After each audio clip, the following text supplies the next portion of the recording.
Hi friends, welcome to my channel. So మొత్తానికైతే ఈరోజు nominations complete అయిపోయినాయి. ఎవరైతే స్ట్రాంగ్గా ఆడారు అనుకుంటున్నారో ఈసారి అందరికీ ఏందంటే పంచ్ పలక్నామా అయిపోయింది. ఏంటంటే బిగ్ బాస్ మంచి ప్లాన్ చేశాడు.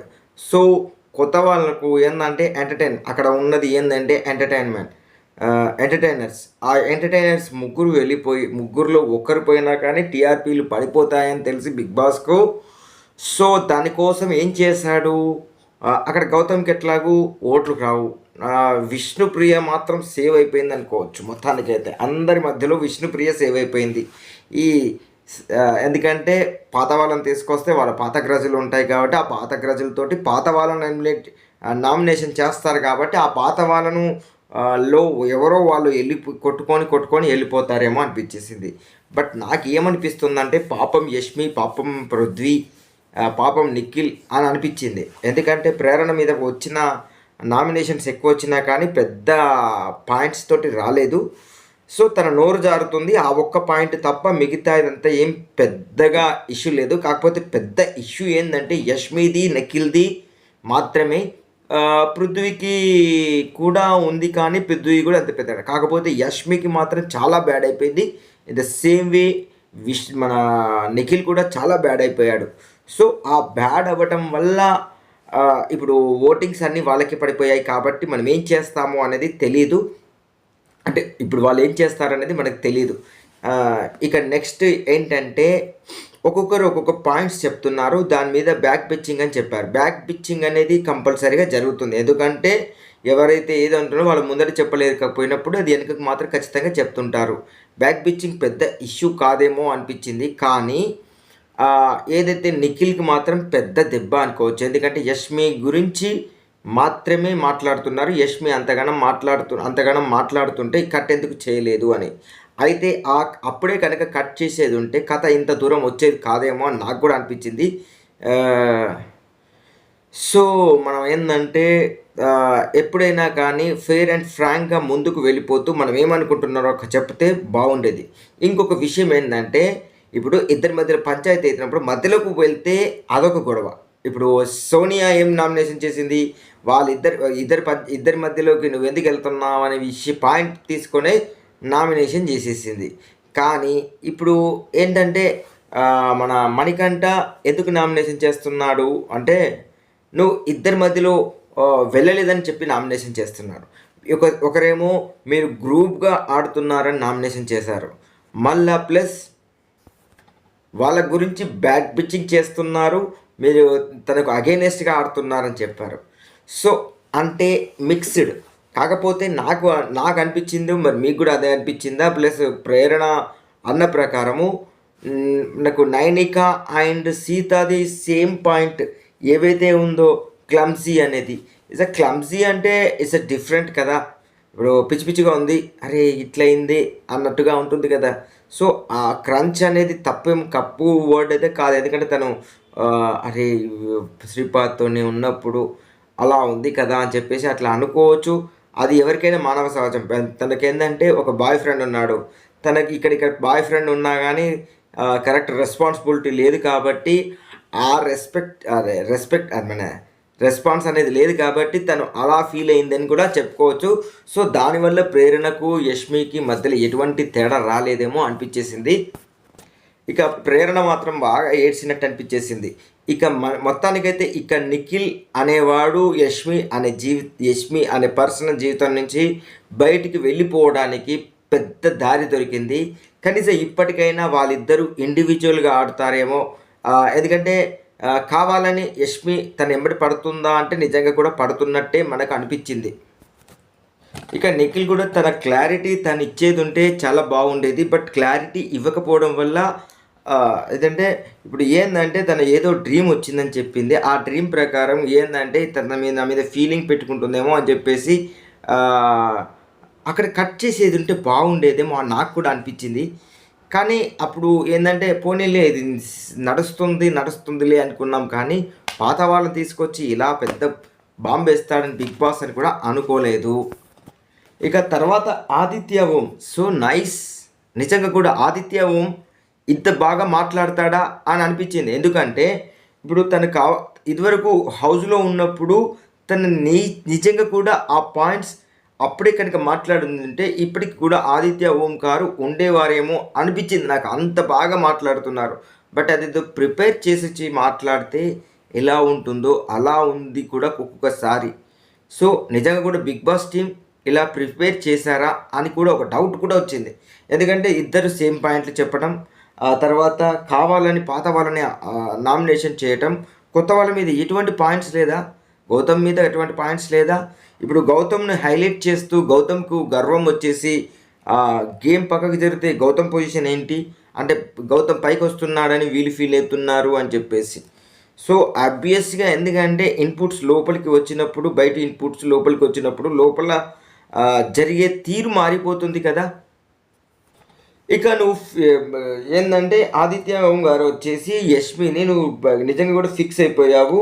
ఎందుకంటే బీబీ హౌస్కి వచ్చినప్పుడు వీళ్ళని చేయాలి వీళ్ళని చేయకూడదు అని చెప్పేసి ఎప్పుడైనా ప్రేరణ కానీ పృథ్వీని కానీ నిఖిల్ని కానీ నువ్వు నామినేషన్ చేయలేదు.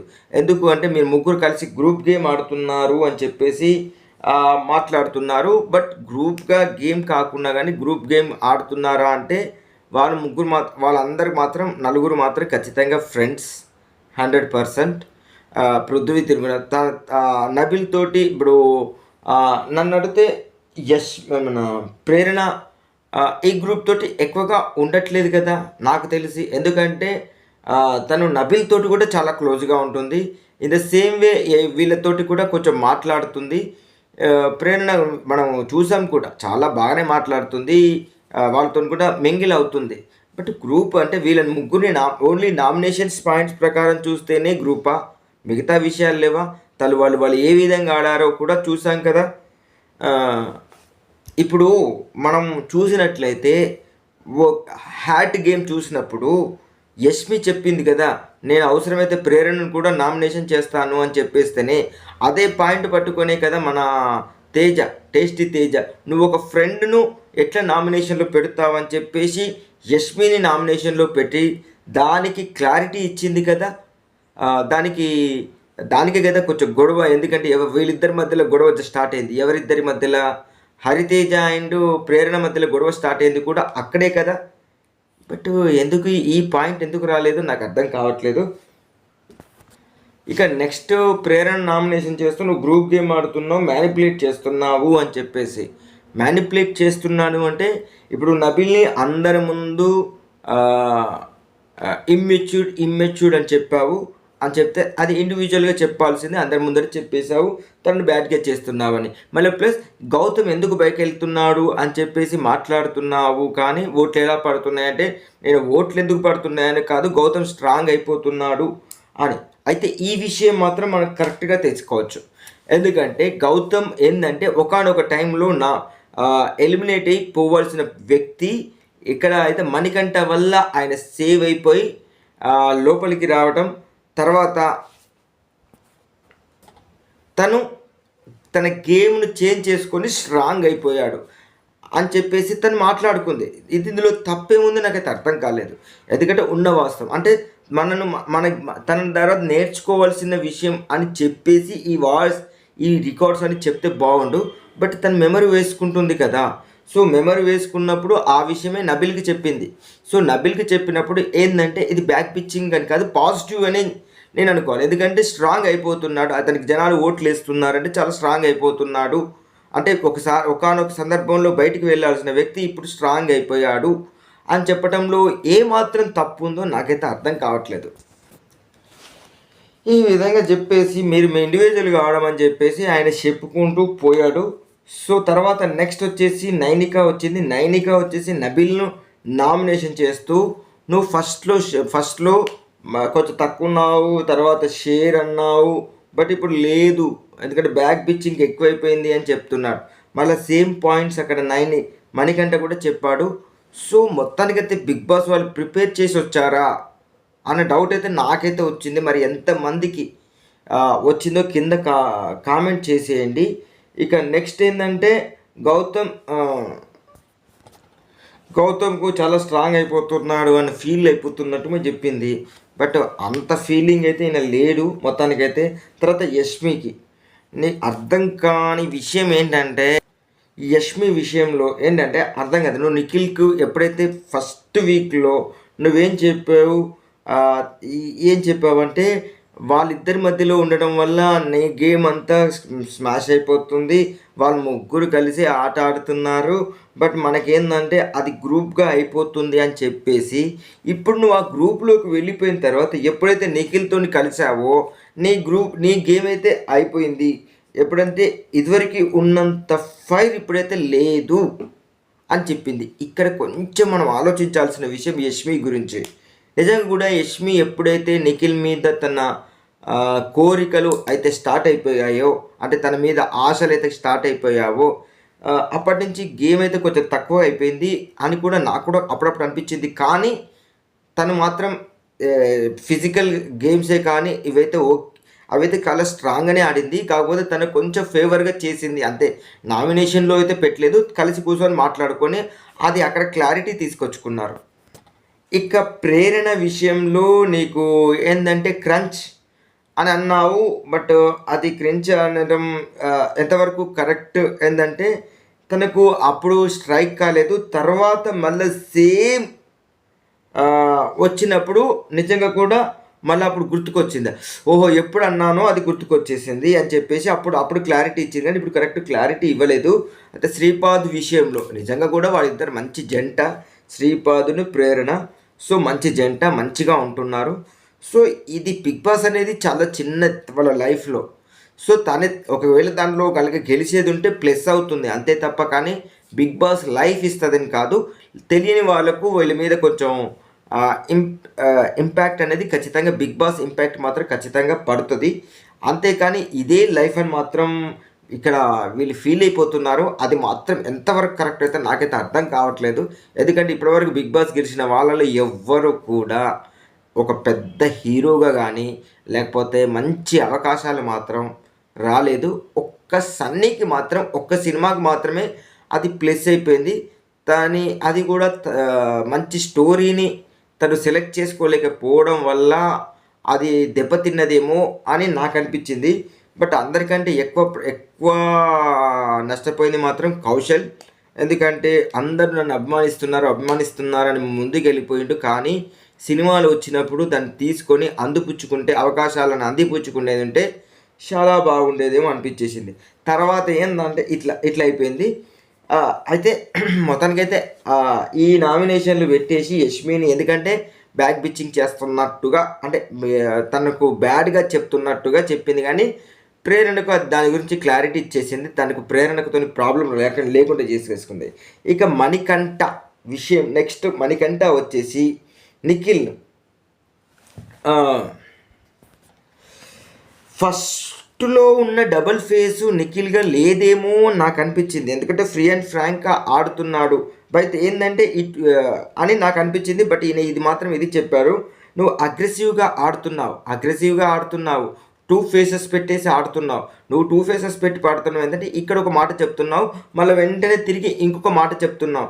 ఇలా చెప్పకు. ఇప్పుడు ఏంటంటే నీకు ఏదైనా అనిపించిందనుకో ముక్కు సూటిగా ఆడు, కానీ ఈ దొంగ తెలుగులో వద్దు అన్నట్టుగా మాట్లాడాడు. బట్ తన పర్సనల్ విషయమైన యష్మి విషయం మాత్రం ఇక్కడ తీయలేదు. తర్వాత నబిల్, నువ్వు ఫస్ట్ మెత్తగా ఉన్నావు, తర్వాత కొంచెం గట్టి పడి పులిలాగా మారావు, తర్వాత ఎందుకు నామినేషన్ల గురించి బాధపడుతున్నావు? ఈ విషయం మనం కరెక్ట్గా మాట్లాడుకున్నాం కూడా. ప్రతి ఆ వారంలో ఏంటంటే ఏ టాస్క్ వచ్చినా ఇంకొకరితో డీల్స్ పెట్టుకొని ఆ డీల్స్ ప్రకారము గేమ్ ఆడుకుంటూ వెళ్ళిపోయాడు. సో అది పెద్ద ప్రాబ్లం అయిపోయింది ఈ వారానికి. అంటే మనం ఎప్పుడో చేసిన తప్పుకి ఇప్పుడు శిక్ష భరిస్తున్నామంటే ఖచ్చితంగా అని చెప్పొచ్చు. ఇక గేమ్స్ విషయంలో నువ్వు ఎందుకు బాధపడుతున్నావు అంటే నువ్వు ఎక్కడైనా నువ్వు ఏదైనా అనుకున్నది ఎందుకు మొదలు పెడతలేవు అని అంటే, ఇంతకుముందు అక్కడ ఏంటంటే ఇద్దరి మధ్యలో పోతే ఎందుకు వచ్చావు అన్నారు. అంటే నీకు మైక్ ఇచ్చింది ఎందుకు? మాట్లాడడానికే కదా. సో మాట్లాడు అని చెప్పేసి అదైతే నామినేషన్లో పెట్టేశాడు మొత్తానికైతే. తర్వాత వచ్చేసి నెక్స్ట్ మనకి ఎవరు వచ్చారు రా నాయనా అంటే, ఇప్పుడు సీత వచ్చేసి ప్రేరణను మాత్రం పంచికి ఇరికిచ్చేసింది. ఏంటంటే నువ్వు చీఫ్ కావడానికి కారణం, మళ్ళీ చీఫ్ అవుతావు అంటే కాను అని చెప్పింది. కానీ నువ్వు నీ మీద ఎక్స్పెక్టేషన్స్ ఎప్పటి నుంచో పెట్టుకున్నాము, బట్ అది మాత్రం అట్టర్ ప్లాఫ్ అన్నారు. అట్టర్ ప్లాఫ్ నిజంగా కూడా. ఎందుకంటే తను ఏంటంటే చాలా సీరియస్గా, చాలా ఏంటంటే డిక్టేటర్గా ఒక్కొక్కసారి బిహేవ్ చేసింది. బట్ అన్నిసార్లు కాదు, కొన్నిసార్లు డిక్టేటర్గా యూజ్ చేసింది కాబట్టి అది అట్టర్ ప్లాఫ్ అంటే ఇట్స్ ఓకే. తర్వాత నీకు రోహిణికి నీకు షీల్డ్ రావడం, అది మన షీల్డ్ విషయంలో ఎందుకు సహకరించలేదంటే ఒక ఓటు అటేసింది, ఒక ఓటు ఇటేసింది.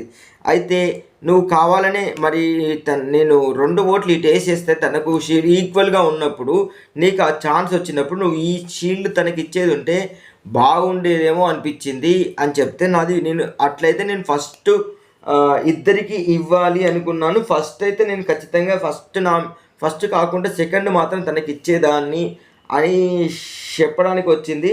బట్ అయితే నువ్వు ఎందుకు అంటే నా మైండ్లో ఉన్నది నబీల్ అంటే అయితే నబీల్ మరి ఈమెకి ఎందుకు వేసినావంటే నన్ను అడిగింది కాబట్టి, అంటే గ్రాటిట్యూడ్ కాదా అని చెప్పేసి కరెక్ట్గా ఇరికిచ్చేసింది. బట్ అది తనకు పెద్దగా లాక్ అయిపోయిందని అనిపించేసింది. గ్రాటిట్యూడ్ చూపించుకోవచ్చు, గ్రాటిట్యూడ్ అయితే చూపించింది కదా, అడిగిందో అడగలేదో నాకైతే తెలీదు. సో అడిగినందుకు వేసింది. సో తను నేను కావాలి అనుకున్నప్పుడు ఇచ్చింది. సో తను కూడా ఒక ఓటు వేసింది. బట్ అది తీసుకొని షీల్డ్ కూడా నువ్వు ఇచ్చేంత బాగుండేదేమో అనిపించిందట. సో నీ అభిప్రాయం, ఇప్పుడు ఎవరి అభిప్రాయం వాళ్ళది. సో నబీల్ కూడా తనకు ఫ్రెండే కాబట్టి, తన అన్నలాగా చూసుకుంటుండు కాబట్టి, అంటే తన అన్న లాగా ఫీల్ అవుతుంది కాబట్టి ఇచ్చేసింది అని చెప్పుకోవచ్చు. ఇక నెక్స్ట్ యష్మిని ప్రేరణ విషయంలోనే సేమ్ అదే. అంటే అప్పుడు క్లారిటీ ఇచ్చింది ఏంటంటే, ప్రేరణ తన శ్రీపాద్ అని చెప్పేసి మగవేషం వేసుకొని శ్రీపాద్ అని చెప్పినప్పుడు ఆ విషయంలో అన్నదని అది అక్కడ క్లారిటీ అయితే ఇచ్చింది. తర్వాత నిఖిల్ తోటి వచ్చిన కాంచి నువ్వైతే ఆడట్లేదు, నీ గేమ్ అంతా ఫినిష్ అయిపోయింది అని చెప్పేసి అక్కడి నుంచి నిఖిల్ని అటాక్ చేసింది.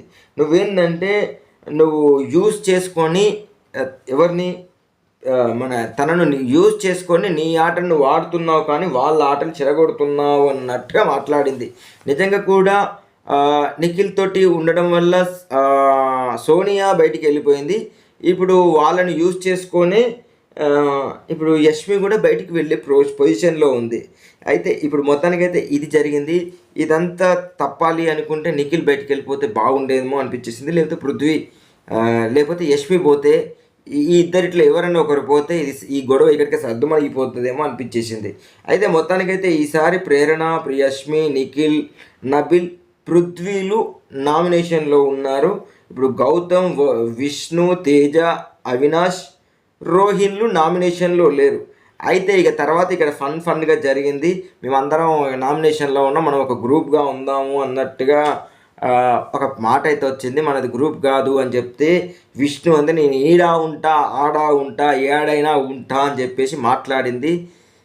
సో మొత్తానికైతే యష్మికి విష్ణుకు మాత్రం నతిబుర్రకు మాత్రం పర్ఫెక్ట్గా అనిపించేసింది. మొత్తానికైతే టాప్ 5లకు వెళ్ళే పొజిషన్లోకి వచ్చిందేమో అనిపించింది. ఇలానే జరుగుతాయి. నెక్స్ట్ వీక్ కూడా ఏమైనా నామినేషన్స్ జరిగేది ఉంటే, బయట నుంచి వచ్చిన వాళ్ళు నామినేషన్ చేసేది ఉంటే ఇక ఖచ్చితంగా ఇక అల్లకెళ్ళి వెళ్ళిపోతారు. ఫైనల్ వీక్ వరకు మన ఉంటుందేమో అనిపించేసింది. నెక్స్ట్ ఎందుకంటే టాప్ 6 పెట్టినా కానీ ఈసారి వర్కౌట్ అయ్యేటట్టు ఉంది మొత్తానికైతే. ఇక ఒకరి గురించి ఒకరు ఇప్పటిదాకా వచ్చిన దాని గురించి చేస్తున్నారు. ప్రేరణ మధ్యలో కొద్దిసేపు బాధపడింది. ఎందుకంటే నేను ఒకలాగా అనుకుంటే ఇలా వచ్చింది అంటే నోరు జారుతుంది కదా, ఆ నోరు జారడం వల్లనే ప్రాబ్లం వచ్చింది. సో తనకు తాను సర్దుమనుకొని ఇక్కడ నుంచి నాకేందంటే బయట ఉండేది ఉంటే ఈ ప్రాబ్లం రాకపో, ఇక్కడ ఉన్నాను కాబట్టి ఆ ప్రాబ్లం వచ్చింది. సో నేను ఏదైతే ఉన్నాదో ఆ వర్డ్స్ అనేది నేను ఎవరికి చెప్పను, నాలోనే ఉంచుకుంటా అని చెప్పింది.